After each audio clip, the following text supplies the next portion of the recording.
งบเป็นอีกกำลังหนึ่งที่ปกปักรักษาประเทศชาติเคียงคู่กับการรักษาความสงบในสังคม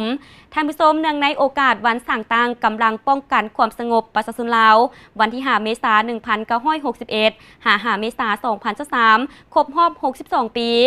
ทางทีมงานโทรภาพกองทัพประชาชนลาวใจทานได้ติดตามรับชมบทสัมภาษณ์ของทานพลเอกวิไลหลาคำฟองกรรมการกรมการเมืองศูนย์กลางภาครองนายกรัฐมนตรีกระทรวงป้องกันความสงบไม่ทานได้รับชมขอแสดงความเคารพและนับถืออย่างสูงการนำภาครัฐประชาชนลาวบรรดาเผ่าในทั่วประเทศบรรดาสหายคณะพรรคคณะบัญชานายและพลตำรวจทั่วกำลังป้องกันความสงบที่นับถือและหักแพงก่อนอื่นข้าพเจ้ามีความปิติสมชื่นรู้สึกภาคภูมิใจที่วันที่5 เมษายนซึ่งแม้นวันกำเนิดก็คือวันแห่งการสร้างตั้งกำลังป้องกันความสงบของพวกเฮาคือหูน้ำกันและว่าพรรคประชาชนปฏิวัติลาวเป็นผู้สร้างตั้งและนำพาโดยกงเด็ดขาดและหอบด้านต่อกำลังป้องกันความสงบเป็นกำลังที่แหลมคมของพรรคที่มีความจงรักภักดีและสัตย์ซื่อบริสุทธิ์ต่อพรรครัฐต่อประเทศชาติและต่อประชาชนลาวบรรดาเผ่าทั้งเป็นกำลังที่มาจากประชาชนโดยประชาชนและเพื่อประชาชนอย่างแท้จริงปฏิบัติตามการตกลงของกรมการเมืองศูนย์กลางพรรครัฐบาลเฮาเกี่ยวกับการรับห้องเอาวันที่5 เมษายน ปี 1961เป็นวันสร้างตั้งกำลังป้องกันความสงบประชาชนลาวมาฮอดวันที่5 เมษายน ปี 2023นี้แม้นบรรจบครบรอบ62 ปีพอดีฉะนั้นเพื่อเป็นการหวนคืนมุ่นเสืออันสง่างามของกำลังป้องกันความสงบประชาชนข้าพเจ้าขอมีคำเห็นโดยสังเขตดังนี้ก่อนหน้านี้คือระยะแต่ซุ่มปี1950อยู่ที่มันการปฏิวัติกองประชุมแนวลาวต่อต้านทั่วประเทศได้ตกลงสร้างตั้งแนวลาวอิสระและรัฐบาลลาวต่อต้านขึ้นมาฮอดปี1954เพื่อปกปักรักษาการนำของพรรคและองค์การปกครองปฏิวัติอยู่ที่2 แขวงเต่าโฮมหัวพันและผงสะลีรัฐบาลแนวลาวอิสระได้ตกลงสร้างตั้งกำลังป้องกันขึ้นและมาฮอดท้ายปี1954ในโอกาสเฉลิมฉลองวันประกาศเอกราชครบรอบ9 ปีและเฉลิมฉลองชัยชนะในการต่อสู้ต้านพวกลาวเมืองขึ้นแบบเก่าประธานไกรสอนพรหมวิหารผู้นำที่แสนเคารพรักจึงได้สร้างตั้งคณะสันติราษฎร์ศูนย์กลางขึ้นอย่างเป็นทางการอยู่บ้านเดยตะแสงเมืองโสยแขวงหัวพันภายใต้การสีน้ำโดยกงของฐานภูมิวงศ์วิจิตรปี1957เพื่อเกี่ยมให้แก่การป้องกันผู้นำเขาร่วมเล่าครั้งที่1ศูนย์กลางพรรคได้ตกลงเปลี่ยนชื่อจากคณะสันติราษฎร์ศูนย์กลางมาเป็นคณะป้องกันภายในเพื่อเฮ็ดหน้าที่ป้องกันรัฐบาลผสมครั้งที่1มาถึงระยะแต่วันที่5 หาวันที่12 เดือนเมษายน ปี1961ศูนย์กลางพรรคได้ดำเนินกองประชุมครบคณะขึ้นอยู่ที่ข้างไขแขวงเชียงขวางกองประชุมได้ค้นคว้าตกลงหลายปัญหาที่สำคัญเกี่ยวกับการปฏิวัติอยู่ลาวในเฉพาะหน้าและยาวนานในนั้น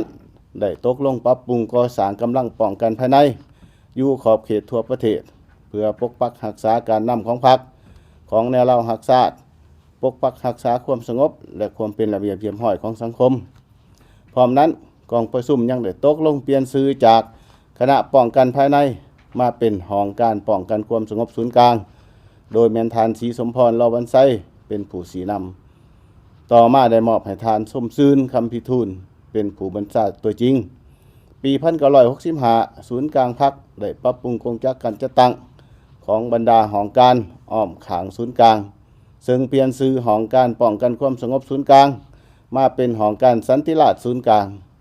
ภายหลังประเทศชาติได้สถาปนาเป็นสาธารณรัฐประชาธิปไตยประชาชนลาวกงจักรการจัดตั้งของกำลังป้องกันความสงบได้เปลี่ยนชื่อจากห้องการสันติราษฎร์ศูนย์กลางมาเป็นกระทรวงภายในเพื่อให้สอดคล้องกับหน้าที่การเมืองในระยะใหม่ปี2003พรรคและรัฐบาลได้ตกลงเปลี่ยนชื่อจากกระทรวงภายในมาเป็นกระทรวงป้องกันความสงบบนพื้นฐานและเห็นได้ความสำคัญผ่านระยะประวัติศาสตร์ดังกล่าวกรมการเมืองศูนย์กลางพรรคและรัฐบาลจึงได้ตกลงรับห้องเอาวันสร้างตั้งของกำลังป้องกันความสงบประชาชนโดยรัฐบาลออกดำรัสฉบับเลขที่2 77/นย.ลงวันที่1เดือนกันยาปี2005รับรองเอาวันที่5เมษายนปี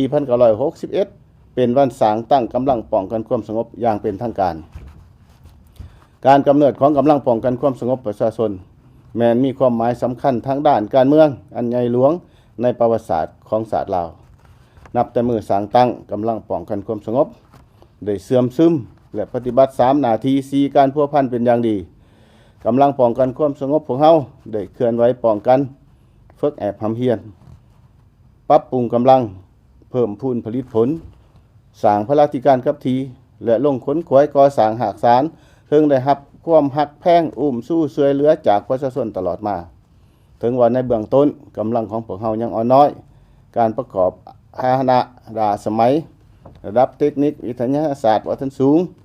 แต่ย้อนความเรียกร้องต้องการของประเทศชาติกำลังป้องกันความสงบได้เด็ดเดียวเสริมขยายน้ำใจฮักชาติฮักความเป็นเอกราชและพื้นแผ่นดินอันอุดมหังมีของตนบ่ยอมเป็นคอยขาให้แก่ชาติอื่นได้พร้อมกับกองทัพและประชาชนลาวบรรดาเผ่าต่อสู่ต้านการหุกหานของจักรพรรดิภายนอกและลูกแหลงตีนมือคายศาสตร์62 ปีแห่งการกำเนิดและเติบใหญ่ขยายตัวของกำลังป้องกันความสงบประชาชนลาวภายใต้การนำพาของพรรคประชาชนปฏิวัติลาวแม้นประวัติศาสตร์แห่งการทดสอบอันใหญ่หลวงในการต่อสู้อันยืดเยื้อยาวนาน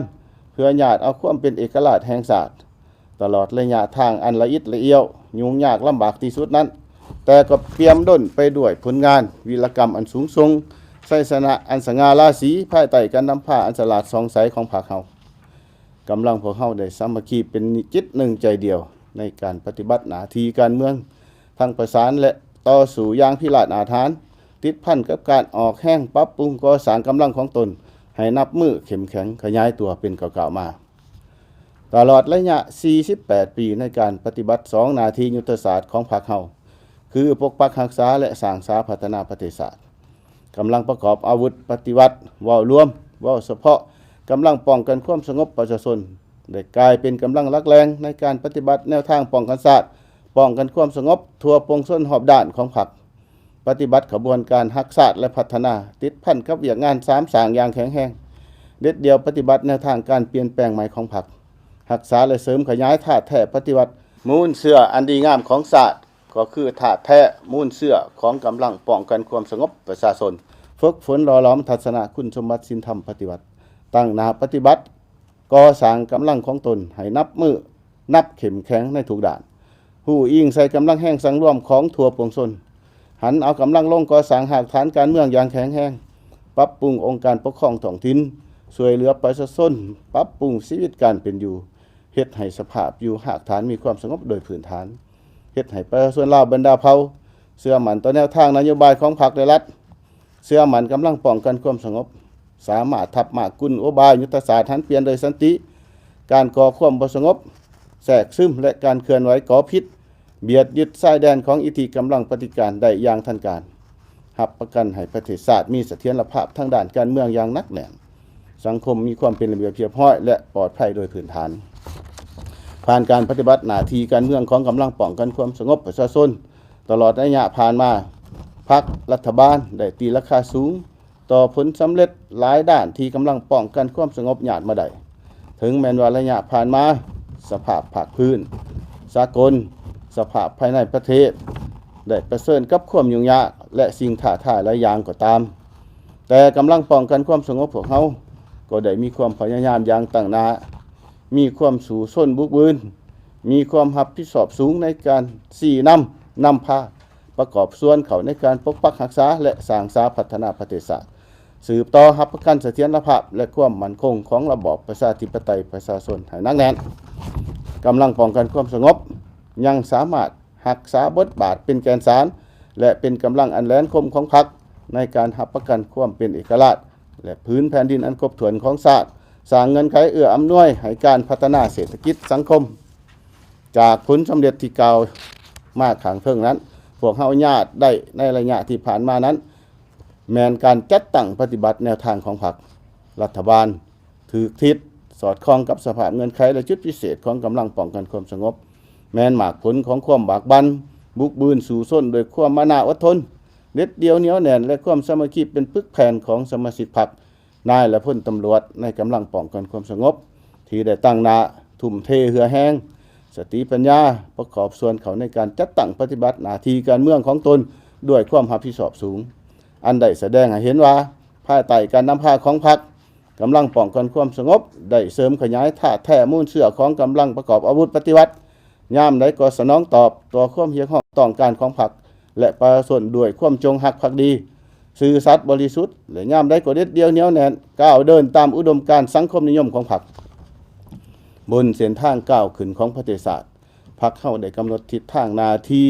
การสืบต่อแนวทางการเปลี่ยนแปลงใหม่อย่างรอบด้านและมีหลักการของพรรค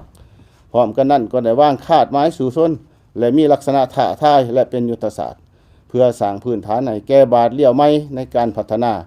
เพื่อนำเอาประเทศชาติให้หลุดพ้นออกจากสถานะภาพด้อยพัฒนาเทื่อละก้าวโดยการสร้างบาดก้าวบุกทะลุสีด้านให้เป็นจริงปัจจุบันพวกเรามีทั้งข้อสะดวกเงื่อนไขเอื้ออำนวย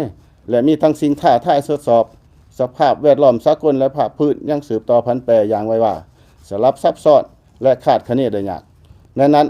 บางด้านก็มีลักษณะท้าทายต่อความมั่นคงและการสร้างสรรค์พัฒนาประเทศชาติของพวกเราไปเคียงคู่กับปัญหาดังกล่าวก็มีหลายด้านที่เอื้ออำนวยทั้งนี้ย้อนการเสริมสร้างสันติภาพมิตรภาพและการร่วมมือเพื่อพัฒนาบนพื้นฐานหลักการต่างฝ่ายต่างมีผลประโยชน์ยังเป็นท่าเอียงร่วมของยุคสมัยโดยกำแหน่งท่าเอียงร่วมดังกล่าวพรรครัฐบาลเฮาเวลาใดก็เสิร์ชสู้สติเป็นเจ้าในการนำกำแหน่งและนำใส่กาลโอกาสอันเอื้ออำนวยเขาในการสร้างสรรค์พัฒนาประเทศชาติไปเคียงคู่กับจำกัดด้านย่อท่อที่บ่เป็นผลดีให้หมดไปเถื่อละก้าวสำหรับกำลังป้องกันความสงบของพวกเฮาถึงแม้นว่าได้สำเร็จหน้าที่และมีผลงานอย่างหลวงหลายก็ตามแต่เมื่อเทียบใส่ความเพียงของต้องการในสภาพการใหม่โดยเฉพาะการปฏิบัติหน้าที่การเมืองของตนเห็นว่ายังมีหลายด้านที่จะต้องได้เอาใจใส่เพื่อสร้างการหันเปลี่ยนไปสู่คุณภาพใหม่อย่างต่างหน้าและเข้มแข็งหอบด้านต่อหน้าสภาพการดังกล่าวเพื่อตอบสนองกับหน้าที่การเมืองของพรรคในระยะใหม่ในโอกาสระลึกวันสร้างตั้งกำลังป้องกันความสงบประชาชนลาวครบรอบ62 ปีข้าพเจ้าจึงเรียกร้องมายังนายและพลตำรวจทั่วกำลังป้องกันความสงบเพื่อพร้อมกันสู่ส่วนจัดตั้งปฏิบัติในต่อหน้าดังนี้ 1. สืบต่อเสื่อมซึมกำเนิดและจัดตั้งแนวทางป้องกันความสงบทั่วปวงชนหอบด้านให้ลึกซึ้งผันขยายมติกองประชุมใหญ่ครั้งที่11ของพรรคปฏิบัติมติว่าด้วยการเพิ่มทวีเวียงงานป้องกันความสงบในสภาพการใหม่คำสั่งว่าด้วยการเพิ่มทวีและแก้ไขปัญหายาเสพติดคำสั่งว่าด้วยการสกัดกั้นและแก้ไขปรากฏการณ์ย่อท้อในสังคมทั้งสุมใส่จัดตั้งปฏิบัติวาระแห่งชาติว่าด้วยการแก้ไขปัญหายาเสพติดปี 2021-2023 และบรรดานิติกรรมอื่นๆที่เกี่ยวข้องให้เป็นแผนยุทธศาสตร์ให้เป็นแผนงานและโครงการที่นอนอยู่ในความรับผิดชอบให้ได้รับมากผลตัวจริงไปพร้อมกับการสุกยู่แห้งการเฮ็ดให้บรรดาปัญหาดังกล่าวกลายเป็นพันธะของทั่วสังคมแน่ใส่รับประกันเสถียรภาพทั้งด้านการเมืองปกปักรักษาความสงบความเป็นระเบียบเรียบร้อยและปลอดภัยของสังคมให้มีความหนักแน่น 2. ออกแห้งปรับปรุงก่อสร้างพรรคก่อสร้างพลังงานในกำลังป้องกันความสงบให้เข้มแข็งทุกด้านเสิร์ชสู้บทบาทนำพาโดยกงเด็ดขาดได้หอบด้านของพรรคต่อทุกของเขตอย่างงานป้องกันความสงบเพิ่มทวีปรับปรุงก่อสร้างกำลังป้องกันความสงบให้มีความหนักแน่นทั้งด้านการเมืองแนวคิดเข้มแข็งทั้งด้านการจัดตั้งและมีแบบแผนก้าวสู่ความทันสมัยติดพันกับการก่อสร้างกำลังให้มีความรู้ความสามารถทั้งด้านวิชาเฉพาะวิชาการต่างๆให้รับประกันทั้งด้านจำนวนและคุณภาพเป็นกำลังที่จงรักภักดีซื่อสัตย์บริสุทธิ์ต่อชาติต่อพรรคต่อประชาชนและอุดมการณ์สังคมนิยมเป็นเจ้าการสกัดกั้นและต้านปรากฏการณ์ย่อท้อภายในกำลังโดยเฉพาะการสวยใส่สิทธิหน้าที่เพื่อหาผลประโยชน์ที่บ่ถูกต้องละเมิดระเบียบกฎหมายทั้งสุมใส่ต้านปรากฏการณ์หันเปลี่ยนด้วยตนเองและเสื่อมคุณเปลี่ยนถาดเองอย่างแข็งแรง 3. ตั้งหน้าแก้ไขปรากฏการณ์ย่อท้อจำกัดและสกัดกั้นนอแนงที่จะกระทบต่อความสงบความเป็นระเบียบเรียบร้อยและความปลอดภัยของสังคมก็คือความมั่นคงทั้งด้านเศรษฐกิจและวัฒนธรรมสังคม ติดพันกับการสืบต่อหันกำลังลงก่อสร้างหากฐานการเมืองอย่างแข็งแรงตามทิศ3สางเพื่อเฮ็ดให้เวียกงานป้องกันความสงบกลายเป็นสติเป็นความรับผิดชอบร่วมกันทั่วสังคมด้วยความตั้งหน้า 4. เพิ่มทวีสกัดกั้นและต้านอาชญากรรมทางด้านคอมพิวเตอร์การสวยใส่สื่อสังคมออนไลน์ก็ความบ่สงบอยู่ในสังคมโดยสมทบแน่นกับแขนงการที่เกี่ยวของติดพันกับการตอบโต้ข้อมูลหรือข่าวบ่มีความจริงการโฆษณาใส่หายป้ายสีต่างๆให้แหลมคมและทันการตั้งหน้าพันขยายยุทธศาสตร์และแผนงานด้านพลาธิการหับใส่เวียกงานป้องกันความสงบโดยสุมใส่สืบต่อปรับปรุงยกสูงคุณภาพเวียกงานพลาธิการหอบด้านตามทิศพึงตนเองกลุ่มตนเองและสร้างความเข้มแข็งโดยตนเองสุมใส่สร้างปรับปรุงกลไกระเบียบการทั้งติดตามกวดกาสุกยุและประเมินผลการเคลื่อนไหวเวียกงานพลาธิการของกรมกองให้มีประสิทธิผล 6. ผันขยายแนวทางการต่างประเทศของพรรคปฏิบัตินโยบายเสื่อมย่งภาคพื้นและสากลให้มีประสิทธิผลโดยสุมใส่การพัวพันหัวมือกับกำลังป้องกันความสงบประเทศเพื่อนมิตรยุทธศาสตร์องค์การตำรวจอาเซียนองค์การตำรวจสากลอย่างมีการเลือกเฟ้นสมทบแน่นระหว่างการเสริฐสู้นำใจฮักษายกสูงสติพึงตนเองสร้างความเข้มแข็งโดยตนเองกับการญาติแยงเอากำลังแห้งและกละโอกาสที่เอื้ออำนวยของยุคสมัยและสากลประกอบส่วนอย่างสมเกียรติเขาในภารกิจปกปักรักษาความมั่นคงความสงบการเสริฐสู้บทบาทของกำลังป้องกันความสงบประชาชนลาวให้สูงขึ้นในเวทีสากลและภาคพื้นตลอดระยะ62ปีผ่านมาพวกเฮาได้เฮ็ดหล่อหน้าที่อันใหญ่หลวงที่พรรครัฐและประชาชนลาวบรรดาเผ่ามอบหมายให้แม้นระยะทางที่สว่างไสวมีเกียรติสง่าซึ่งเป็นพื้นฐานอันหนักแน่นในการปรับปรุงกำลังป้องกันความสงบประชาชนให้มีแบบแผนก้าวไปสู่ความทันสมัย